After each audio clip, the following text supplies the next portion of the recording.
being here. Thank you. And this new book, this one features a man named Christopher Knight, who was, you described as the last living hermit. He lived completely alone in the woods of central Maine for 27 years. He stole for food and reading material.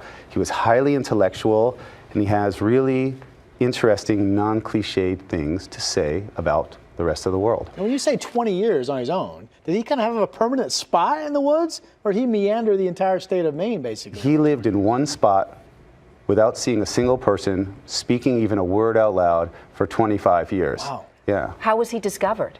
He was discovered breaking into a summer camp stealing cheese and hamburger meat by a police officer that was like obsessed with trying to catch this guy. He had become like a legend in central Maine. Because he'd committed so many burglaries in order to sustain his life? Right, he only broke into cabins, and he had this like code of behavior. He never broke a window or a door. He was like a Houdini-esque ability to pick locks, and he always locked the door behind him when he left because, you know, there's burglars out there. Well, I do appreciate that. Yes. Well, I'd asked you if there was a mental illness component to this, and your response was? Yeah, I mean, psychologists examined his case, and no one could come up with a label for him. In fact, the guy was practically a genius. You know, he had a photographic memory. He knew everything from theoretical physics to how to fix electrical, and he's probably too smart for the rest of the world. He held a job before he entered this part of his life? Was he in society for a while, I guess is my question? He left the world at age 20, not long after high school, and never got advice from another elder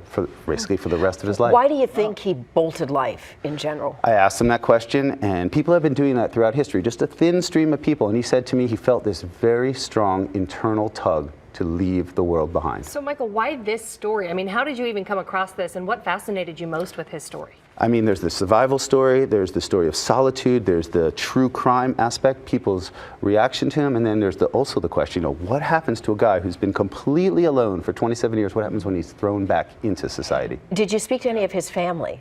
His family is extremely private. I did not. I spoke to many friends of the family, people that knew him in high school. Everyone said he was extremely bright.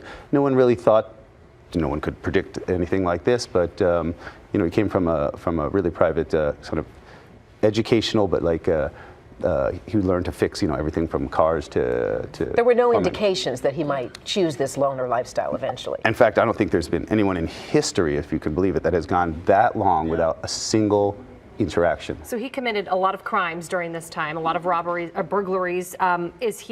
Where is he at now? Is he in jail or is he out? Right, so he admitted immediately to 1,000 break-ins, which is incredible, right? One of the largest crime sprees maybe in the United States, if not the world, seriously. And but he never stole anything of extreme value, but he took people's like peace of mind, which of course you can't put a price on. He himself told me, don't romanticize me. You take the good with the bad. It was like completely confusing in the state of Maine. The lawyers themselves told me they had no idea what to do with him. He only spent 7 months in jail, and now he's on probation.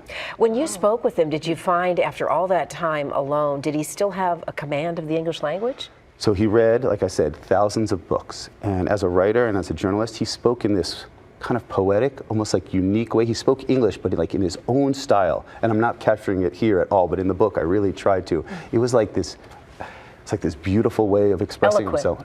Eloquent, unique, poetic. It's really quite startling. Is he back out in the woods? I'm just curious. Do you know where he is now? He's living a quiet life in central Maine. I think he wants to go back out in the woods, but by the terms of his probation, he has to live somewhere else. Being watched. Michael Finkel, really fascinating.